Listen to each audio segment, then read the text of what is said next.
You don't want me because I'm not a boy. Anne of Green Gables was her most famous work, but despite early success, her life was clouded by frustration and loneliness. Tonight, the life and times of Lucy Maud Montgomery.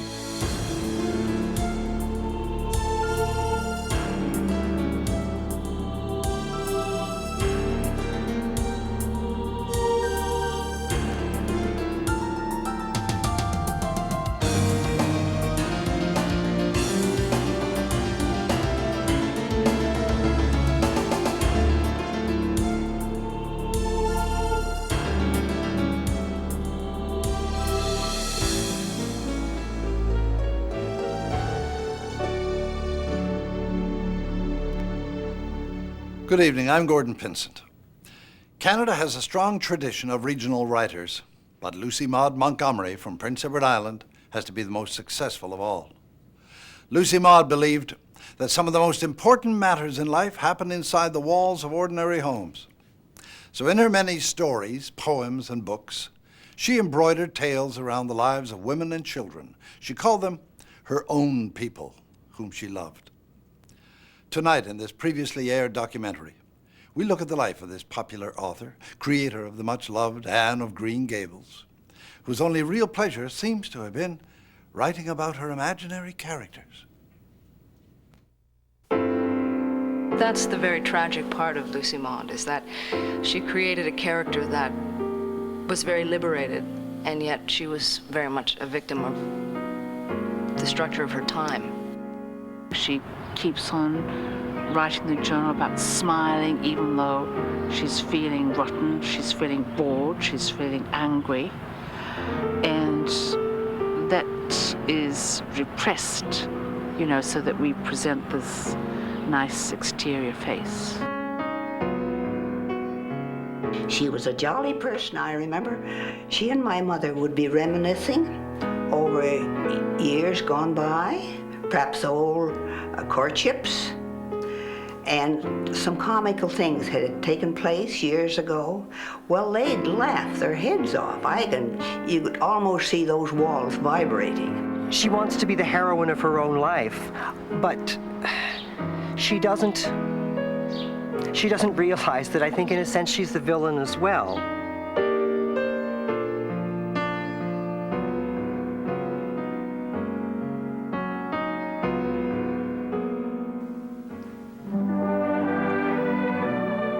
Lucy Maud Montgomery couldn't remember a time she wasn't writing.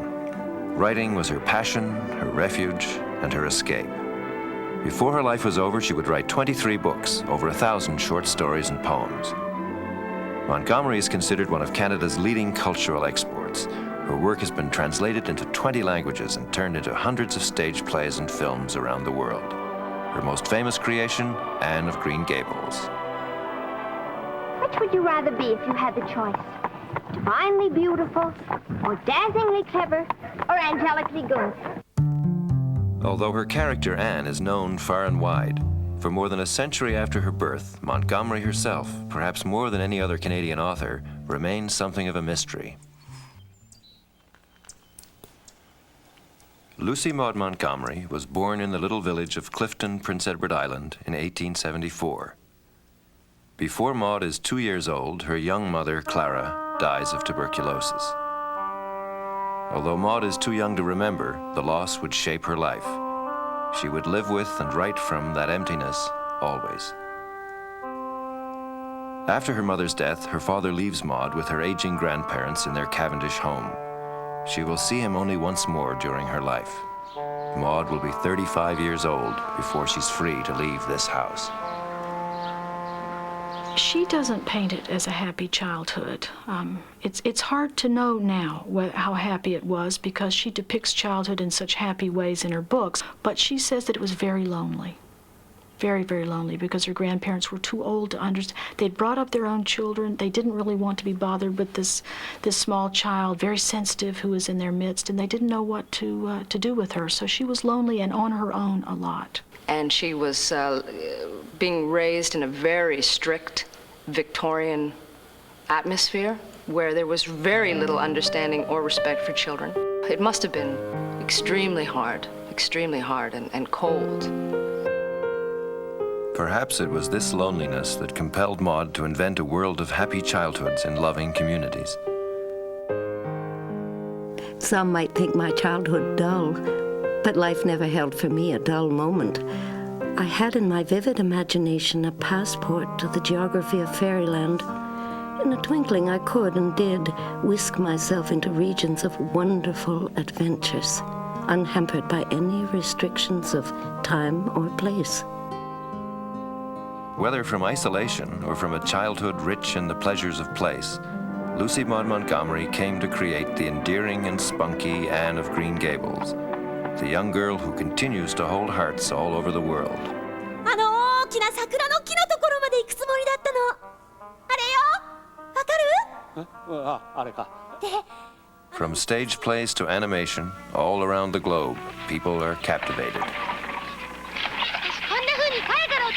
Well, I had a fabulous time playing that role because I think she is an amazing character, and I don't perceive her as a saccharine character, as a sweet little girl. And I think that's what was amazing about her, and that was what was amazing about her in her time, was that she was actually a human being, and that Lucy Maud Montgomery allowed a child to have a voice that was of equal importance to the grown-ups around her.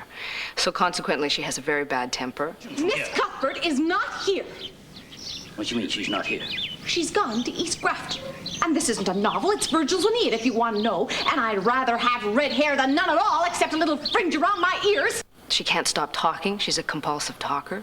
And she's a compulsive talker because she's desperately lonely, and she's had no validation in her life, and she's created a complete world around her to support her. That's the house. Why, it has gables. What do you call it? Oh, just the house. What would you think if I gave it a new name? Something that would sound more euphonious. Now, let me see. Gables, and they're green. Green Gables. The fictional world Montgomery created close to 100 years ago lives on in Green Gables today. Each year, thousands of tourists, young and old, flock to the shrine to live the fantasy once more. Very interesting. Oh, I know, I read it when I was a kid. Beautiful, beautiful. I don't know any other words to describe it. And this front part of the house is so important because... George Campbell is a cousin of Montgomery. Maud spent many days in the Campbell home escaping from her dour grandparents. The home, now a small museum, is a favorite stop along the tourist trail. We had no idea that someday we would have the Japanese coming in here. We'd have no idea that we'd be doing marriages in here. We had no idea that this parking lot would be full of people, that there'd be motor coaches coming from all over the States to come and visit this property. Georgie MacLeod, another relative, delights tourists with her stories about the Aunt Maud she knew as a child. She was just a lovely person. I remember her quite well. She was quite jolly. Mm-hmm. She laughed a lot. とてもね、すごく喜びがこう表現できてて、でエプロンをしててノートを引っ掛けてて、で思いつくとなんかブツブツブツブツ一人で喋りながらなんか思いつくと書き留めて。I grew up in New Brunswick. You were like at the end of the earth. Nothing ever happened here. Nobody came from here. This was nowhere. And in the midst of it all, there was this woman who was world famous for writing about exactly this place. The road to fame did not come easily for L.M. Montgomery. Tragedy followed her throughout her life. Her mother's death, her absent father, a childhood closeted with rigid grandparents. But the most painful thing of all was the lack of support for her primary passion, writing. I believed in myself, and I struggled alone, always alone, in secrecy and silence. I never told my ambitions and efforts and failures to anyone. I listened, unmoved, to the sneers and ridicule of various relatives who thought my scribbling rank folly and waste of time. That never disturbed me at all. Down, deep down, under all discouragement and rebuff, I knew I would arrive someday. When Maud is 16, a long-awaited letter arrives from her father. He writes to tell her he has stopped his wandering, has settled out west, and wants Maud to join him and his new bride. This is the letter Maud has been wishing for since he abandoned her 14 years earlier. Finally, she'll be part of a family in her father's house in Prince Albert. She'll be an orphan no more. The year is 1890, and the railway has just been built. With high hopes and a full heart, the young Maud heads west towards a new life.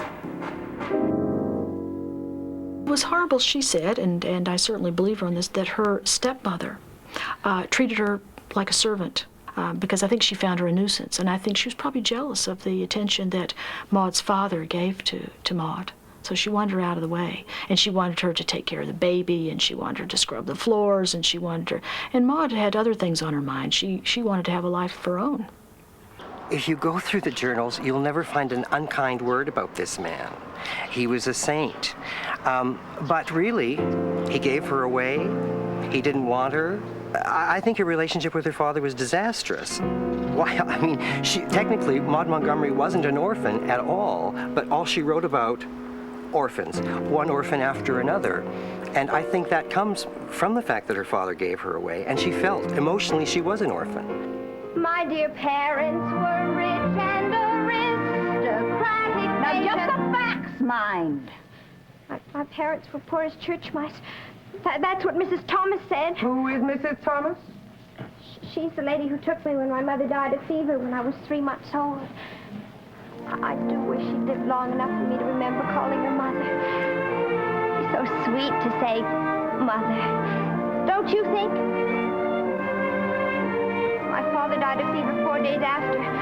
That left me an orphan.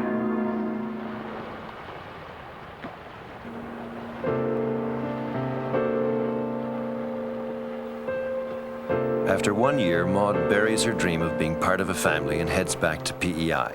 Back to a gray life with her grandparents, back to lights out at 9. She would never see her father again. She finds solace in her writing and in her beloved island, which she calls by its ancient name, Abergwait. Peace. You never know what peace is until you walk along the shores, or in the fields, or along the winding red roads of Abergwait on a summer twilight, when the dew is falling and the old stars are peeping out, and the sea keeps its nightly tryst with the little land it loves. You find your soul then, and you look around in the dimming landscape of haunted hills and long white sand beaches and murmuring ocean, on homestead lights and the old fields tilled by dead and gone generations. Even if you are not Abergwait born, you will say why I have come home.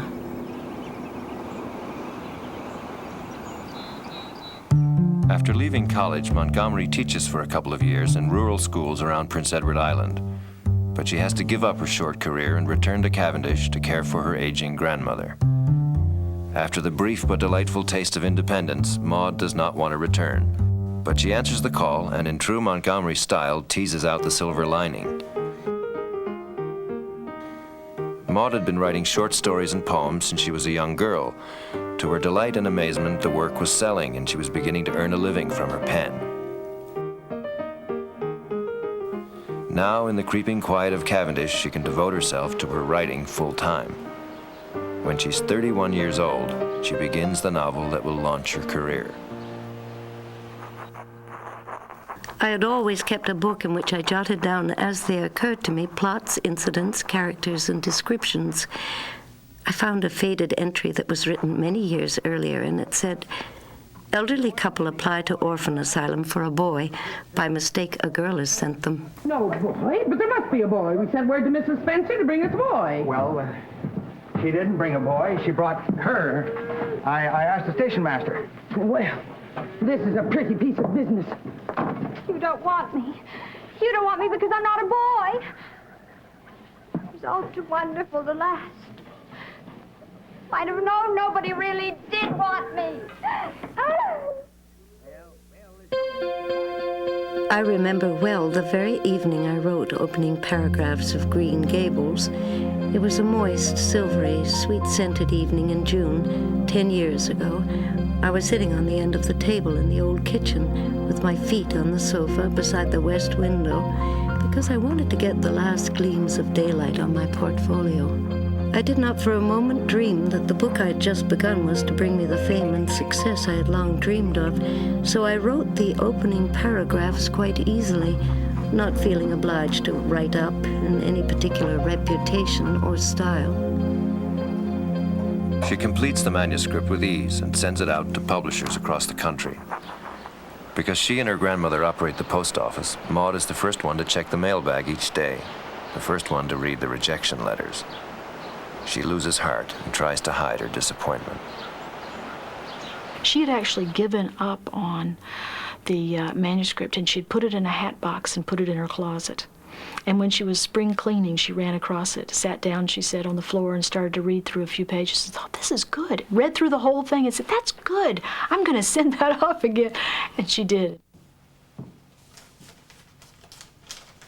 After many frustrating months, she finally sends the manuscript to an American publisher, L.C. Page. Her journal entry for June 20th, 1908. Today has been, as Anne herself would say, an epic in my life. My book came, fresh from the publishers. There in my hand lay the material realization of all the dreams and hopes and ambitions and struggles of my whole conscious existence. Anne of Green Gables was an immediate bestseller. It went through edition after edition after edition. It went through, I think, 16 printings in the first few months. It was translated into other languages. It continues to be one of the best sellers of Canada. It sold millions and millions of copies. The publication was without a doubt the high point of Montgomery's life, and the money started pouring in. In 1910, when the average yearly wage for women was $300, she received $7,000 in royalties. But despite the success, despite the millions of copies sold in 20 languages, Montgomery received little attention from the literary world. Lucy Maud Montgomery was a woman writer, and that's never very easy. Many, many famous women writers have called themselves George Eliot or George Sand or, taking male names. She also wrote books for children, and that was a second downer as far as the academic people were concerned. And she was enormously popular, an enormous worldwide bestseller, as most academic people were not. So jealousy entered into the evaluation of her, and she was under-evaluated for many, many years, but adored and bought. In the novels and stories, she composes scenes in a very different way than she does in the photographs. Betsy Epperly read Anne of Green Gables when she was 3 years old, sitting on her daddy's knee in the Blue Ridge Mountains of Virginia. Her fascination with the story eventually led her to Prince Edward Island. Today, she's president of the university and head of the L.M. Montgomery Institute. Each year, she organizes an international symposium dedicated to the work of the island's favorite daughter. For decades, when people thought about Montgomery, they generally thought about Green Gables. They saw the writer through the rose-colored lens of Anne's world. But all that changed in 1985 with the publication of Montgomery's first journals, a detailed memoir of thousands of pages spanning 50 years, from which a very different Maud emerges to shatter the popular image.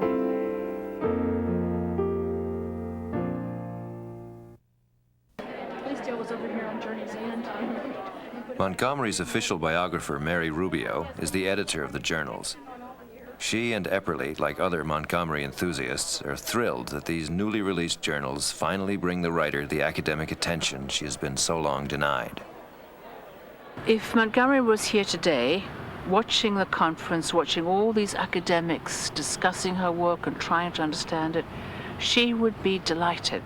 At last, she's been given her due and her recognition. She's a great Canadian writer. The revelations in the journals give scholars something to sink their teeth into, the mystery of unraveling the real L.M. Montgomery. Is she the cheerful spirit behind Anne, or the darker spirit painfully recorded in her journals? They pore over every last line of her writing and examine the hundreds of photographs she took throughout her life. The journals are critical, dark, and personal, and yet she said she'd put a hex on her family if they didn't publish them. Perhaps Maud wanted the world to know this darker side she had hidden all her life. Perhaps she wanted to shatter her own well-crafted image of the light-hearted heroine behind the cheerful children's stories. In the pages of her journals, she gives free vent to all the feelings she couldn't express in her daily life. That was disappointing. As a matter of fact, when I saw them first, I cried. I cried. I felt so badly because it wasn't the Aunt Maud that we loved and just looked forward to seeing. It is always foolish to argue with a woman of Aunt Emily's type. She is as narrow-minded and merciless. He is a most ignorant, uncouth man, lacking little. Nothing has the slightest influence on her. One might as well talk to a pillar of granite. She is the most tyrannical creature who could be imagined. She must have her own way in everything.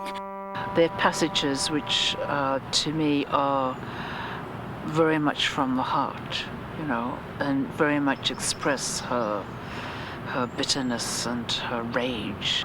So that rage, that pus, goes into her journals. I mean, I like that. It takes guts to write that.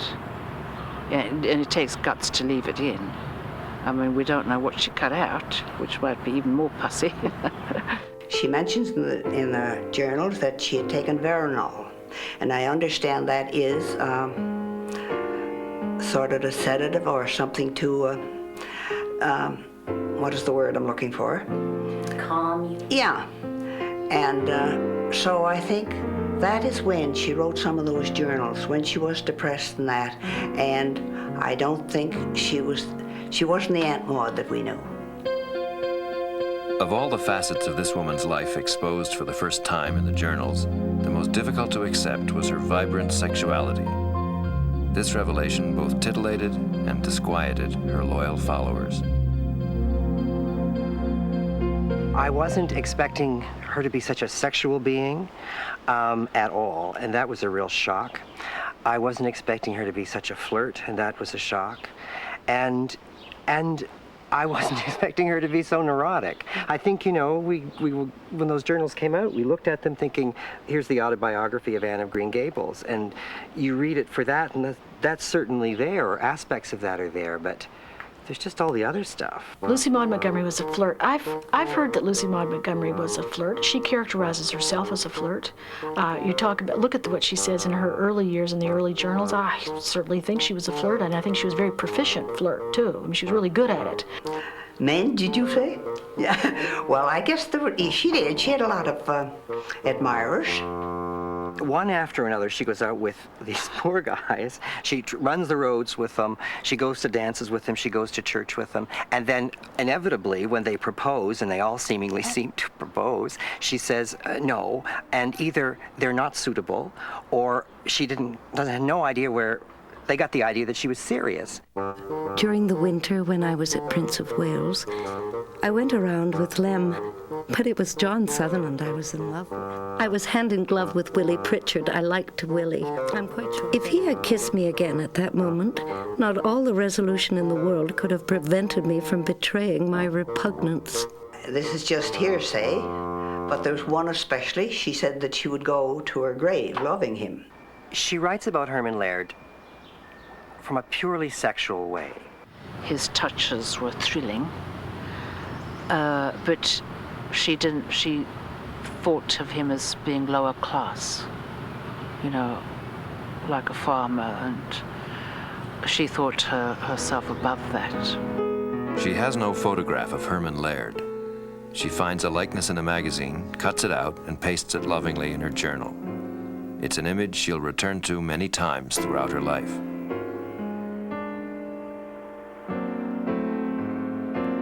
Then I went to Bedeck and for the first time loved with heart and soul and sense, with everything but mind. For the first time I experienced the overwhelming power of senses, of sheer physical passion. It had never touched me before. My infatuation for Herman Laird was undoubtedly the deepest, strongest feeling I have ever experienced. It lacked only mental subjugation to be all-conquering, but that it did lack. And so I escaped. But I left something behind in that fiery furnace of temptation, and I brought something out. Passion gives and takes away. From all the men who had passed through her life, Maud surprises perhaps even herself and chooses the Reverend Ewan MacDonald. The year was 1903, and the young Presbyterian minister had just moved to Cavendish. He watched Maud playing the organ at the church. and would come religiously every evening to the post office which she and her grandmother operated. He was fascinated by Maud and soon asked for her hand in marriage. But Maud cannot leave her frail grandmother, and so the couple secretly become engaged. 5 years later, grandmother dies and Maud is free to marry. She is 36. She records the day in her journal. I had been feeling contented all the morning. I had gone through the ceremony and the congratulations, unflustered and unregretful. And now when it was all over, I found myself sitting there by my husband's side. My husband. I felt a sudden horrible inrush of rebellion and despair. I wanted to be free. I felt like a prisoner, a hopeless prisoner. Something in me, something wild and free and untamed.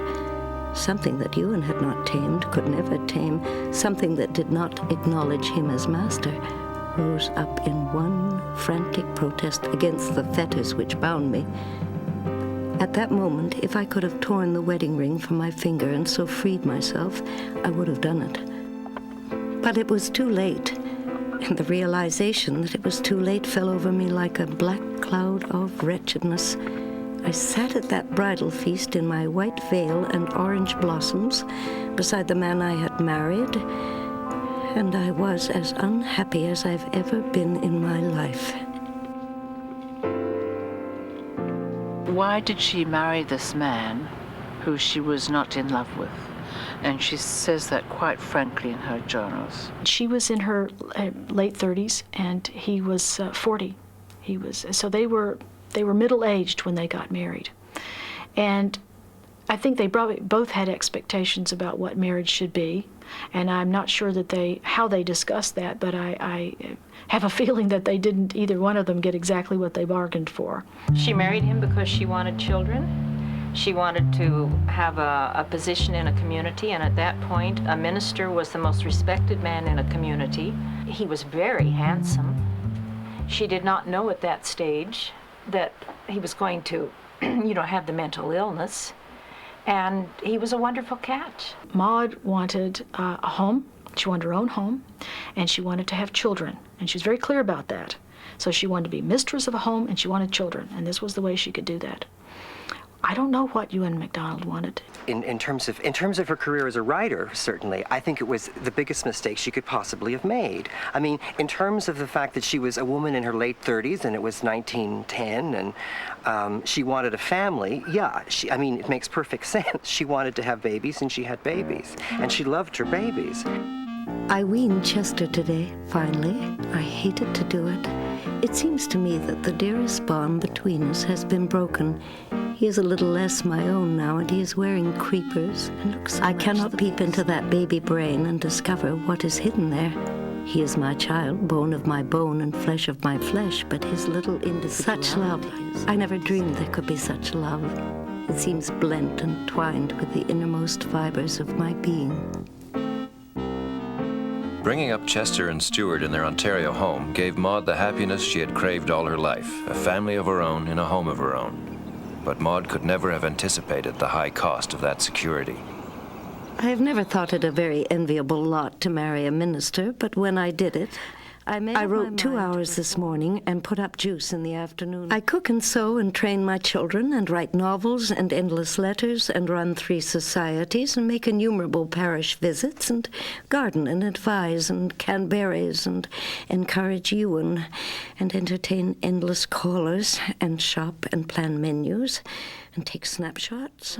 Oh yes, the children trying to get attention from their mother, just hoping that she would come out because they couldn't understand. Naturally, children never do, and they know if they're kept from something it's really special. So the door was closed, and so they would. Stuart pushed flowers underneath so that his mother she would notice them and come over and pick them up and maybe open the door and talk to his son. It's a very sweet picture. Time to write is scarce for Lucy Maud Montgomery.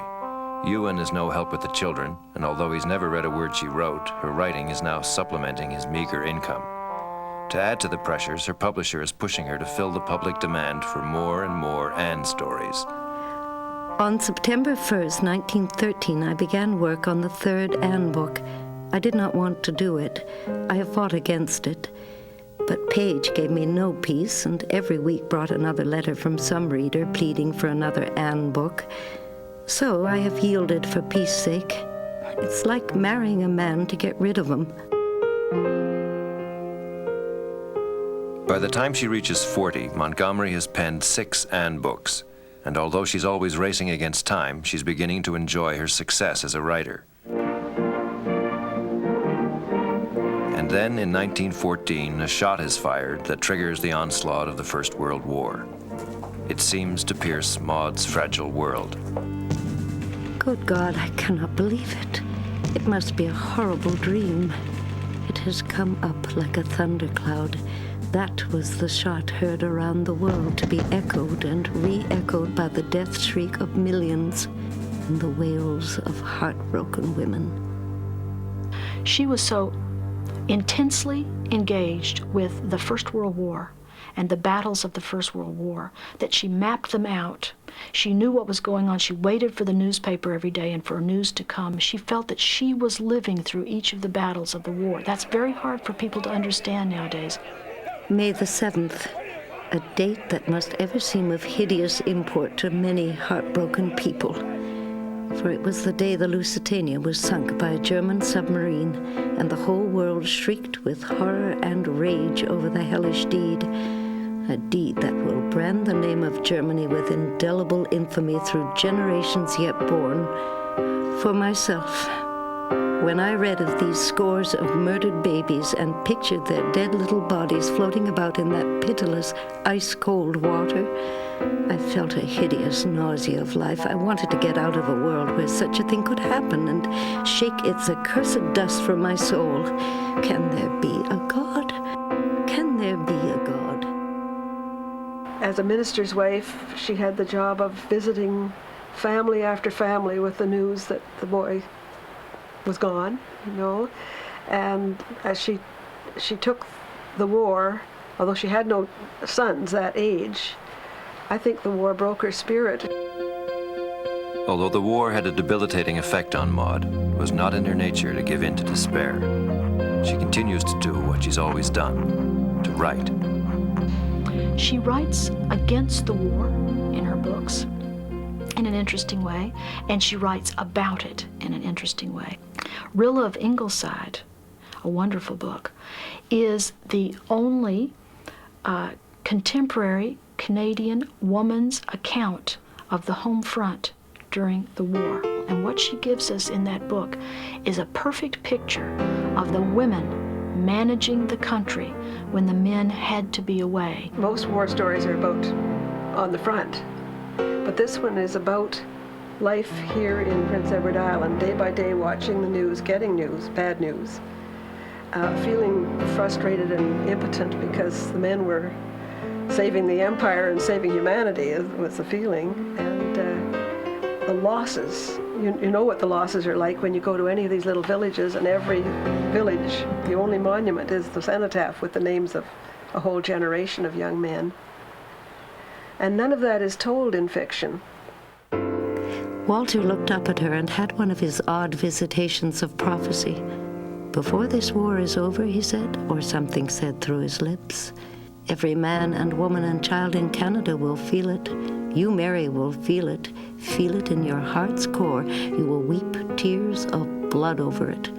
The piper has come, and he will fight until every corner of the world has heard his awful and irresistible music. It will be years before the dance of death is over. Years, Mary. And in those years, millions of hearts will break.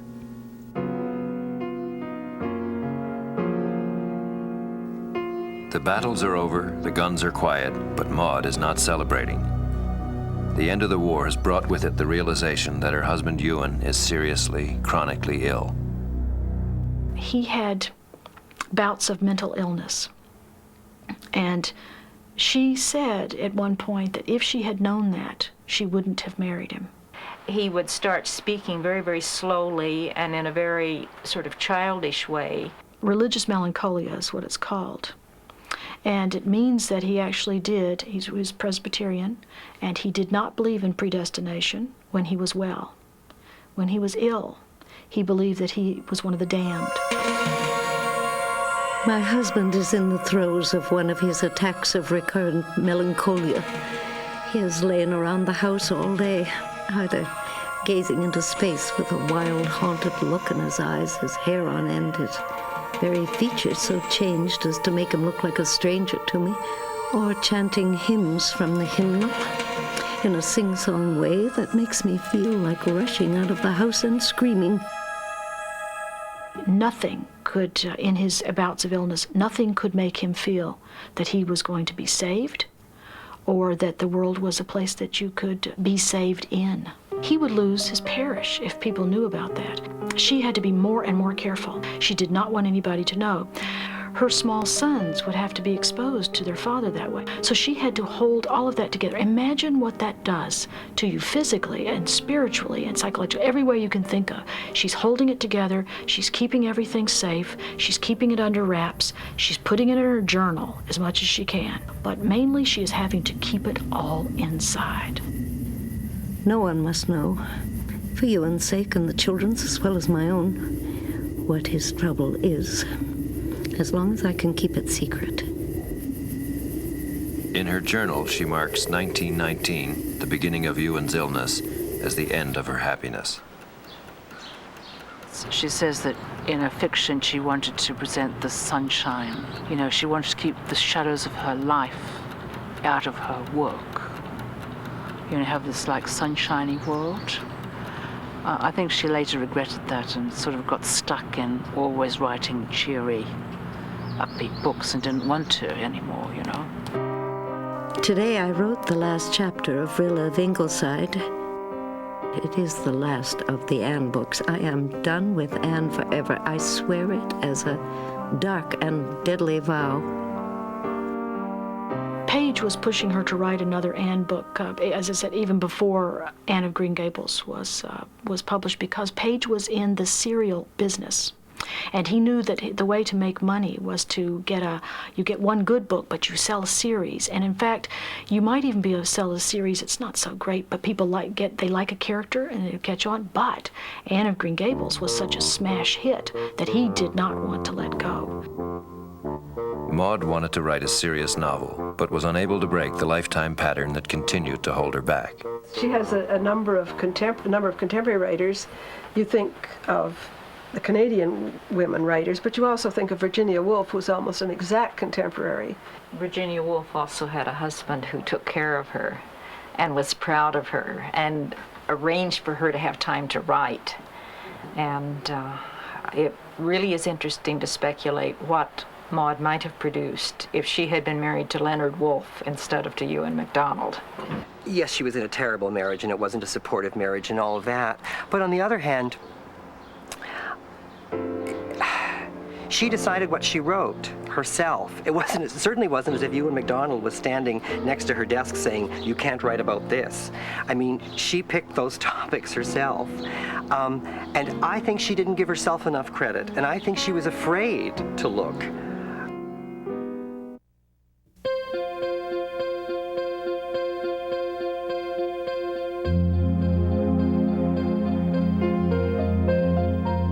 By 1936, her sons Chester and Stuart have grown up and left home. Ewan is no longer able to hold his post as minister in Norval. He retires and the couple move to Toronto. Maud will write 3 more books during the years she'll spend here at their new home. Ewan has been taking heavy doses of Veronal, bromides, and chloral for years. He's undergone several electroshock treatments, but his condition worsens. And Maud, suffering from nervous fatigue, is also relying on medication to get her through the dreary nights at the home she calls Journey's End. When she says, "Remember me, not as I am, but as I used to be," it's heartbreaking. What happened to Maud in those last years is so personal and so tragic. Who does want to know the true details? You know, those 2 people in that house, it was just so sad. The truth is, I'm starving for a little companionship. For 8 weeks I've been mewed up here without one living soul near me who is any kin whatever to the race of Joseph. Ewan, in his present quiet, dull state of mind, is rather worse than no company at all. So I'm utterly alone. And once in a while, when a dull, lifeless twilight is wrapping itself over a dull, lifeless gray world, I give up in a sort of despair and mutter, I can't go on. Lucy Maud Montgomery MacDonald, I think it's safe to say, was not a happy woman. But it's interesting that she was able to convince many people around her that she was happy. People who've read the journals on the island, people who knew her, people who had met her, said, I would never have guessed. I thought she was a happy woman. That's how good her mask was.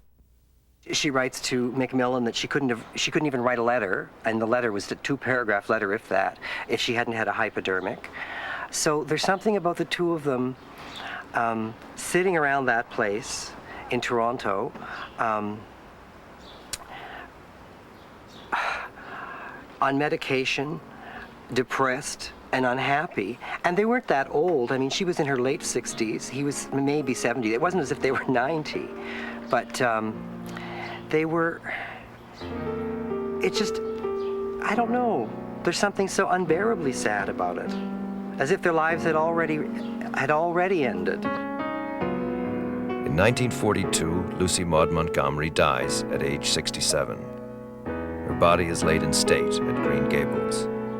At her request, she is buried on her beloved Prince Edward Island. 1 year later, Ewan dies and is buried by her side. Montgomery left behind a detailed account of her life, an account she wrote, edited, and rewrote. She left hundreds of photographs, scrapbooks, short stories, books, and poems. But questions concerning this woman's life are still far from answered. From all these traces of a life, how much can we ever really know about this complex woman? People are trying to piece together what Montgomery's life was like, what her feelings were like, what her context was. And it's almost impossible to do. Montgomery herself said that biography is a screaming farce. And she said, I hope no one writes my biography. She was Anne who didn't get the happy ending, basically. She created a character who got everything she needed and really didn't get in her own life. And she was a woman in a time when women also didn't have the right to be seen and heard. I mean, let alone a child. I mean, she's got a double whammy against her. She's a woman, and she's not a beautiful woman. She's a bloody smart woman, an intelligence with a desire, and that's who she was in a time. I think she was quite ahead of her time that way, and so that fight must have been huge for recognition. Unfortunately, we have to be content with one sort of magnificent book for kids, bits and pieces of the Emily books, and precious little else in terms of her fiction, because she wouldn't dig. And I know, I mean, this is a blasphemous thing to say about her, but what I love about her writing, I think, is so good and so important that to me it was a great tragedy that she didn't dig, because I think she could have given us so much more. But I think it's craziness to blame it on the time or on Ewan or whatever. I mean, she made a lot of terrible mistakes.